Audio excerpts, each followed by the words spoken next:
వెంటనే మా ఛానల్ని సబ్స్క్రైబ్ చేయండి. i24 న్యూస్ తెలుగుకు స్వాగతం. తెలుసు మనం ఎంత దారుణమైన సిచ్యువేషన్ అంటే, అరే గంజాయి ఈ రోజు వరకు నిర్మూలన చేయడానికి 5 సంవత్సరాల కాలంలో కనీసం ఒక రివ్యూ కూడా పెట్టలేదంటేనే విచ్చలవిడితనం ఎక్కడ పెరిగిందో మనకు అర్థమవుతుంది.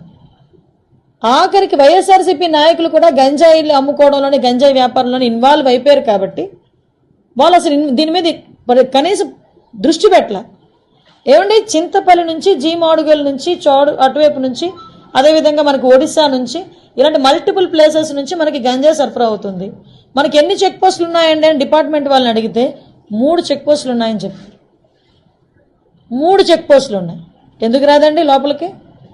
మనకి వైజాగ్కి ట్రాన్స్పోర్టేషన్ ఎక్కువ, ఇటు ట్రైన్స్ కానీ ఇటు ఫ్లైట్స్ కానీ రోడ్ ఫెసిలిటీస్ ద్వారా వ్యాన్లు మిగతా అన్ని, దాంట్లో ఈవెన్ 2 వీలర్, ఆఖరికి అమెజాన్లో కూడా పెట్టుకొని అమ్మేసుకుంటున్నాడు అండి డ్రగ్స్ని. కర్రీ లీవ్స్ అని పేరు చెప్పుకొని అమ్మేసే పరిస్థితి